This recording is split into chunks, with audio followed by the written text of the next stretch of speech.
My fiancé dumped me months before our wedding because his mom said I wasn't good enough. "You're nothing without my son, he can do so much better," she hissed. I just laughed and left. Now she calls me 10 times a day, sobbing and begging me to take back her broke, miserable son. I still can't believe I'm typing this out.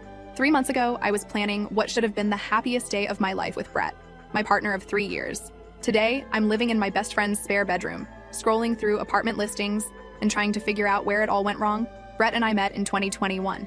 Within 6 months, we were inseparable, and after a year and a half, we moved in together. When Brett first introduced me to his parents, his dad Walt seemed pleasant enough, if a bit quiet. Susan, on the other hand, spent the entire dinner quizzing me about my background and family connections, with this weird, tight smile that never reached her eyes. I remember mentioning that my dad worked in construction and my mom was a school aide, and watching Susan's expression sour slightly before she quickly masked it. Brett brushed it off later, saying she was just protective and old-fashioned. His exact words were that she came from a family that valued certain connections, but that he didn't care about that stuff. I believed him because, well, love makes you stupid sometimes. When Brett proposed last year, I was over the moon. He did it during a weekend trip to this cute little B&B upstate. We agreed on a medium-sized wedding. Nothing extravagant since we were both saving for a house down payment. The problem started almost immediately after we announced our engagement. Susan insisted on being involved in every single detail. At first, it seemed helpful. She had connections with vendors and offered to help coordinate since I work long hours, but it quickly became obvious she was taking over. The venue I loved was too shabby. The catering I wanted was not the kind of food served at their family events. The dress I fell in love with was a bit cheap looking, don't you think? Brett kept saying it was easier to just go along with her suggestions than fight her on everything. I reluctantly agreed to compromise on some things to keep the peace, but it felt like death by 1,000 cuts. Every decision that was taken away from me chipped at my excitement until wedding planning felt more like a chore than a celebration. The real turning point came during a dinner at their house about 3 months before the wedding. Susan had invited her friends Rita and Angela over, and I realized halfway through that I was basically being paraded in front of them for approval. They kept exchanging these little glances whenever I spoke. At one point, Rita asked where I summered as a child, and I laughed, thinking she was joking. When I explained that my family's idea of vacation was camping at the state park or visiting my grandma in Ohio, the table went silent. After dinner, Susan cornered me in the kitchen while I was helping clean up. She started with what seemed like casual conversation about Brett's ex-girlfriend, Melissa, who apparently came from some influential family with a vacation home in the Hamptons. Then she mentioned how Brett had always been destined for great things, and how she hoped I wouldn't hold him back. I remember feeling like I'd been slapped.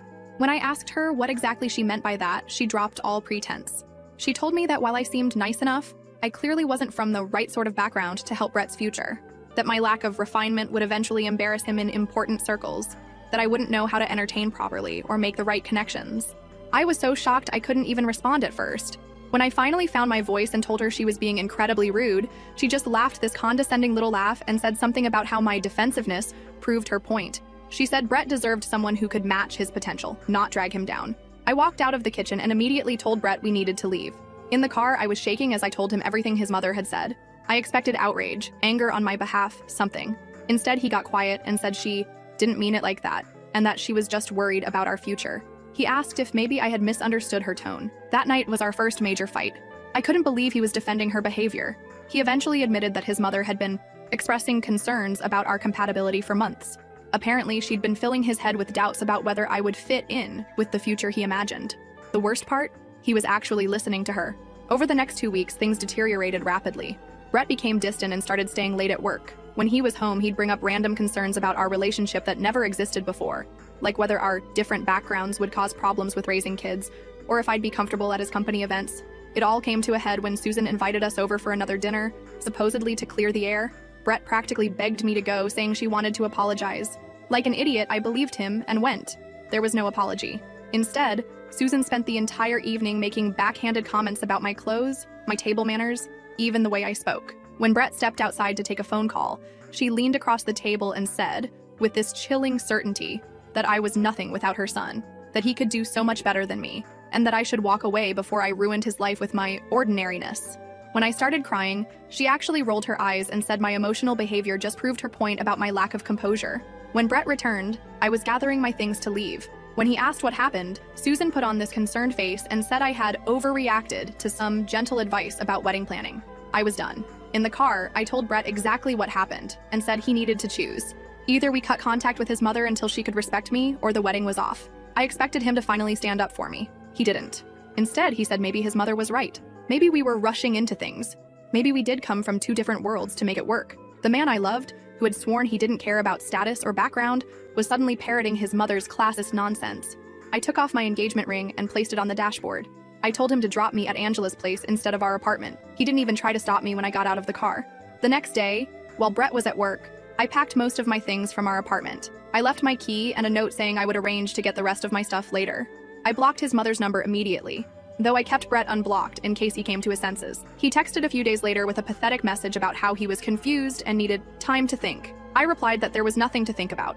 Either he was willing to build a life with me based on love and respect, or he wasn't. His response? That maybe we should take a break until after his big work project was finished, then reassess. That was my answer. 3 years together, and he couldn't even properly break up with me, just wanted to keep me hanging on while he reassessed. I told him not to contact me again. According to mutual friends, Brett has been telling people we mutually decided to call off the wedding due to different life goals. Meanwhile, I've thrown myself into rebuilding my life. Yesterday, I got a voicemail from Susan. I don't know how she got my new number, but she was sniffling and asking if we could talk about Brett. I didn't listen to the whole thing before deleting it. Whatever drama is happening in their perfect little world isn't my problem anymore. I know this was long, but I needed to get it off my chest. The wedding would have been next weekend. Instead, I'm taking myself on a solo trip to a beach rental I found on Airbnb. Not the honeymoon I imagined, but maybe exactly the fresh start I need. First update. First of all, thank you so much for all the support on my original post. The first month after the breakup was honestly a blur. I stayed on Angela's pull-out couch longer than I planned to. She's literally a saint. Every morning I'd wake up disoriented, reaching for Brett before remembering everything that happened. My appetite disappeared and I lost 10 pounds without trying. Angela started leaving protein bars on the coffee table because I'd forget to eat. I spent a lot of time just staring at apartment listings without actually calling anyone. Something about making that move felt so final. Angela never pressured me, but after about 3 weeks, she gently suggested we go look at a place that had just opened up in her friend's building. The apartment was nothing special, just a small one-bedroom with a kitchen barely big enough to turn around in, but it was within my budget and only a 15-minute drive from work. I signed the lease the same day. Moving in was another hurdle. I'd left most of my furniture behind at Brett's place because I couldn't deal with arranging movers while feeling like an emotional wreck. Angela and her boyfriend helped me pick up the essentials from IKEA: a bed, a small couch, a dining table that doubles as my desk. The apartment stayed pretty sparse for weeks. I just couldn't muster the energy to make it feel like home. Work became my lifeline. I'd arrive early, leave late, and volunteer for extra projects just to avoid sitting alone in my empty apartment. My team lead noticed and started giving me more responsibilities, just coordinating with other departments, training the new hire, that kind of thing. But it felt good to be needed, to be valued. About 2 months after the breakup, I ran into Nick, Brett's brother, at the grocery store. I almost hid behind the cereal display when I saw him, but he spotted me first. I was surprised when he actually approached me, looking genuinely uncomfortable. He told me he was sorry about what happened, and that he'd argued with his mom about how she treated me. It was awkward but weirdly validating to hear someone from Brett's family acknowledge that I'd been wronged. That's when I first heard that things weren't going great for Brett. I thanked him for the apology but kept the conversation brief. I wasn't ready to be pulled back into that world, even peripherally. A week later, my old college roommate invited me to a party. I almost didn't go, but Angela practically pushed me out the door, insisting that I needed to remember how to be a person again. She was right, though I'd never admit it to her face. The party was where I met Matt.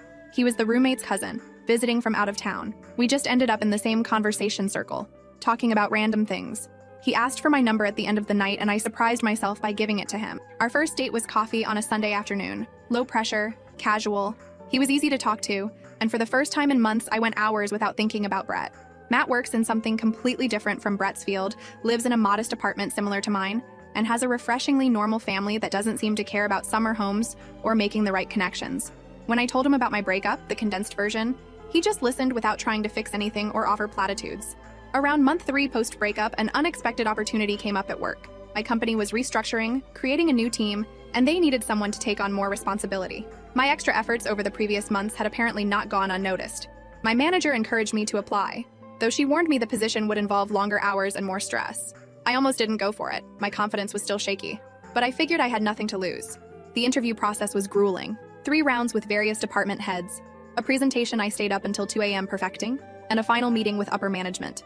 I honestly didn't think I'd get it.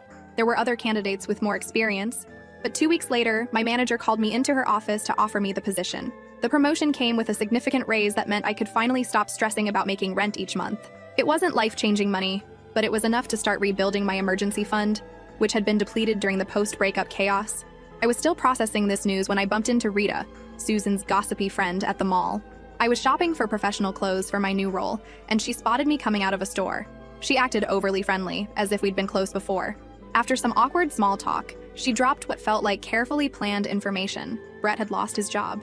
Apparently, the big project he'd been working on, the one he'd used as an excuse when asking for a break from our relationship, had fallen apart spectacularly. Something about missed deadlines and poor management. Rita seemed to be watching my reaction closely, so I kept my face neutral while she continued sharing details. Brett had been let go, and according to Rita, he'd been struggling to find his footing ever since. She also mentioned, with poorly disguised glee, that Melissa had briefly rekindled things with Brett after our breakup, only to end it again after just a few weeks. Rita suggested that perhaps I'd dodged a bullet and winked at me. Later that week, I had another strange encounter. I was having dinner with Matt at this new restaurant downtown when I spotted Susan across the room. She was with Walt and another couple I didn't recognize. Our eyes met briefly, and I quickly looked away, my heart suddenly racing. I expected her to ignore me or maybe give me one of her famous cold stares. Instead, she actually approached our table while Walt looked on with an expression of mild horror. She greeted me like we were old friends, commenting on how wonderful I looked. She asked about my new job, how did she even know about that, and complimented my outfit. Matt looked confused but polite as I awkwardly introduced him. Susan's smile tightened almost imperceptibly when she realized I was on a date, but she maintained her friendly facade. Before leaving, she mentioned that everyone misses me and that she hoped we could catch up properly someday. I managed a non-committal response, and she finally returned to her table. Matt took it in stride when I explained who she was, though he did comment that she seemed intense. The weirdness continued. About a week later, Angela forwarded me a Facebook message she'd received from Brett, asking how I was doing and if I was seeing anyone. She hadn't responded, knowing I wouldn't want her to share details of my life with him. I was grateful for her loyalty but unsettled by his sudden interest. Through mutual friends, I learned more about Brett's situation. After losing his job, he'd apparently moved back in with his parents while job hunting. The perfect life Susan had envisioned for him was crumbling, and from what I heard, she was not handling it well. I tried not to think about them too much. My relationship with Matt was progressing naturally. No rush, just genuine connection. We'd been seeing each other for about 2 months, taking things slow. He came over to my apartment regularly, helping me slowly make the space feel more like home. We installed shelves for my books one weekend, and hung some artwork the next. Small touches that made the place feel less temporary. My new position at work was challenging, but fulfilling. Some days I'd come home completely drained, questioning if I was up to the task. But overall, I was proud of myself for taking the leap. My team respected me, and I was finally starting to believe I deserved the opportunity. Then last Friday, everything shifted again. I was leaving work when my phone buzzed with a notification, a voicemail from an unknown number. I almost deleted it without listening, probably just another spam call about my car's extended warranty. But something made me play it. It was Susan, her voice thick with what sounded like tears. She said she'd been trying to reach me, that she needed to talk to me about Brett, that he wasn't doing well, that she'd made a terrible mistake, that she'd do anything to fix things between us. 6 months ago, this woman told me I was nothing without her son. Now she was practically begging for my help. I didn't call her back. Instead, I went to Matt's place as we'd planned, but the voicemail kept playing in my head throughout the evening. Matt noticed something was off and asked what was wrong. When I told him, he didn't tell me what to do or offer solutions. He just asked what I wanted, what would give me peace. I woke up this morning to 3 more missed calls from Susan and a text from a number I didn't recognize, but assumed was Brett's new phone. I haven't opened it yet. I guess my question now is, do I engage at all? Last update. So it's been about a month since my last update, and I need to vent because things have gotten weird. Like, uncomfortably weird. When I ended my last post, I mentioned that Susan had left me a tearful voicemail and I wasn't sure whether to respond. After debating for 3 days about whether to return Susan's call, I finally decided to text Brett's number, the unknown one that had texted me, with a simple message asking what was going on. I figured a text was safer than a call, easier to ignore if things got uncomfortable. Within 5 minutes, literally 5 minutes, my phone rang. It was Susan, not Brett. Apparently she's been using his phone to contact me since I had blocked her number. I almost didn't answer, but curiosity got the better of me. That was my first mistake. The Susan on the phone was nothing like the cold, judgmental woman I remembered. Her voice was shaky, almost desperate.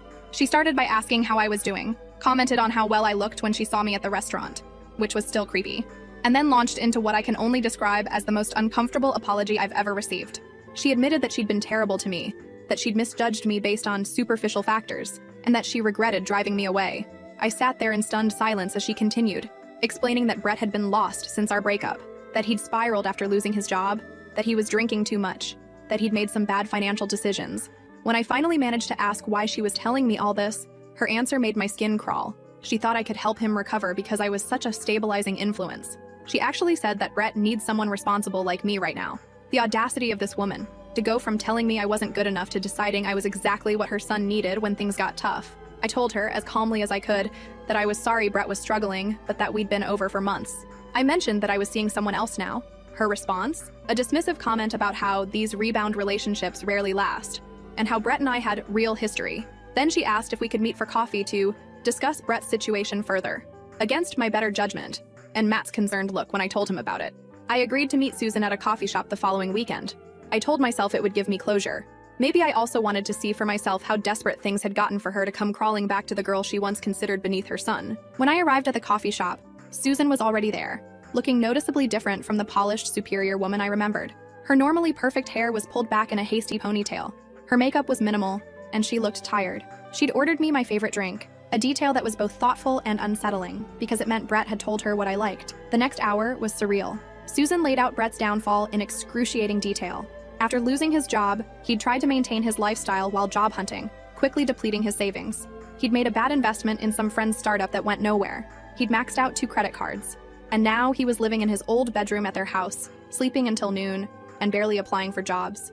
Throughout her monologue, I kept waiting for her to ask me directly to take Brett back. Instead, she did something more manipulative. She kept saying things like, "He was at his best when he was with you, and you were always so good at motivating him, and he listens to you in a way he never listens to me."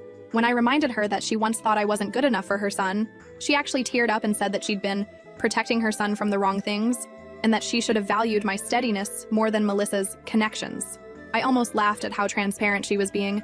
I was suddenly steady rather than boring, responsible rather than lacking ambition. I left that meeting feeling oddly hollow. I'd expected satisfaction seeing Susan brought low, but mostly I felt pity mixed with lingering anger. I told her I'd think about talking to Brett, but made no promises. That should have been the end of it. It wasn't. The call started the very next day. Susan called to follow up on our coffee meeting. Then she called again to tell me Brett had asked about me. Then she called to mention a job opening she thought Brett might be qualified for, wondering if my company was hiring. Every single day. I started letting the calls go to voicemail. The messages got increasingly desperate. She mentioned that Brett's father was threatening to cut him off financially if he didn't get his act together soon. She talked about how their family friends were asking uncomfortable questions about Brett's situation. She even brought up my parents once, saying she'd love to make amends with them too. Nick, Brett's brother, texted me one evening to apologize for his mother's behavior. He explained that Brett's spiral had been worse than the family had let on. Apparently, Brett had started drinking heavily after our breakup, which contributed to his poor performance at work. Nick mentioned that Susan was partly blaming herself for pushing me away, seeing it as the start of Brett's decline. But he was quick to add that Brett was responsible for his own choices, and that I shouldn't feel guilted into getting involved. I appreciated Nick's honesty, and the fact that someone in that family recognized I wasn't responsible for fixing Brett. Meanwhile, things with Matt were getting more serious. He'd been incredibly understanding about the whole situation, never pressuring me one way or another. We'd started talking about possibly moving in together when his lease ended in a few months. The contrast between his calm support and the chaos of Brett's family wasn't lost on me. About 2 weeks after our coffee meeting, Susan escalated to showing up at my workplace. I was walking to my car after work when I spotted her waiting in the parking lot. My heart dropped. This was crossing a major line. She approached me with this frantic energy, clutching a folder that apparently contained Brett's resume, and asking if I could put in a good word for him at my company. I was livid. I told her firmly that her behavior was inappropriate and that she needed to stop contacting me. Her face crumpled, and she started crying right there in the parking lot, saying she didn't know what else to do, that Brett wasn't listening to her, that she was desperate to help her son. A few of my co-workers witnessed this uncomfortable scene, which was mortifying. I ended up guiding Susan to a bench away from the main entrance and telling her, as calmly as I could, that I couldn't help her or Brett, that our relationship was over, and that she needed to respect my boundaries. She left eventually. For the rest of the week, I got curious looks from coworkers who had seen the parking lot scene. Angela, who also works at my company, fielded questions from people wanting to know who the crying woman was. It was embarrassing and infuriating. Then Brett himself finally reached out. He sent a long text message apologizing for his mother's behavior and for how things had ended between us. He admitted he'd made a huge mistake listening to his mother instead of standing up for our relationship. He said he missed me every day and had been too ashamed to contact me directly after everything that happened. Reading his message, I felt nothing. No flutter of lingering feelings, no satisfaction at his regret, just tiredness and a vague sense of closure. I showed the message to Matt, who read it without comment. I decided not to respond to Brett right away. I needed time to think about what, if anything, I wanted to say. But Susan didn't give me that time. She called again the next morning, asking if I'd received Brett's message and what I thought about it. When I told her I thought it was inappropriate for her to be involving herself in our communication, she got defensive and said she was just trying to help. That was when something in me snapped. I told Susan, in a voice so calm it surprised even me, that I was blocking her number after this call, that if she contacted me at work again, I would report it as harassment, that Brett was an adult who needed to solve his own problems instead of sending his mother to fix them. Before hanging up, I added one final thought, that perhaps if she'd raised her son to value people for their character rather than their social standing, he wouldn't be in this situation now. That evening, I finally responded to Brett's text. I told him I forgave him for how things ended because holding on to anger wasn't helping either of us. But I also made it clear that we had no future together, that I had moved on, and that he needed to do the same. I suggested he get professional help for his drinking and gambling, and that he needed to stop letting his mother fight his battles. I ended by wishing him well and asking him not to contact me again. I blocked both their numbers immediately after sending that message. It felt like closing a door that had been left ajar for too long. The next day, though, I got an Instagram DM from Susan. She'd created a new account just to message me. This time her tone was angry. She accused me of being heartless, of abandoning Brett when he needed me most. She said I was throwing away years of history out of pride. That last bit almost made me laugh. Susan talking about pride as if she hadn't destroyed our relationship with her own. I didn't respond, just blocked that account too. But she found other ways. Emails from new addresses, even a handwritten letter mailed to my apartment. Each contact was more desperate than the last. The final straw came last weekend. Matt and I were having dinner at my apartment when there was a knock at the door. I opened it to find Brett standing there, looking disheveled and clearly having had a few drinks. Susan was hovering anxiously behind him. I was so shocked I couldn't speak at first. Matt came up behind me, asking who was at the door, and the look on Brett's face when he realized I had someone else there was almost pitiful. What followed was awkward and uncomfortable. Brett tried to talk about our past, about how much he regretted his choices. Susan kept interjecting with comments about how good we were together. I didn't invite them in. Instead, I stepped into the hallway and closed the door partially behind me. I told Brett, as gently but firmly as I could, that this wasn't appropriate, that showing up unannounced at my home crossed a serious boundary, that I had meant what I said in my message about moving on. Brett's response surprised me. He turned to his mother and said this was exactly why he hadn't wanted to come, that he'd told her this would only make things worse. Then he apologized to me again, not for the breakup this time, but for not protecting me from his mother back then and now. I haven't heard from either of them in the 5 days since that encounter. Nick texted once to apologize again, and let me know he was taking Brett to his first Gamblers Anonymous meeting. I thanked him, but didn't ask for further updates. Matt and I are going away for a weekend trip soon. I've changed my email address and asked my manager to be on the lookout for unwanted visitors. Life goes on, and surprisingly, it's better than I could have imagined a year ago when I was planning a wedding to the wrong person. I don't know if I'll need to post another update,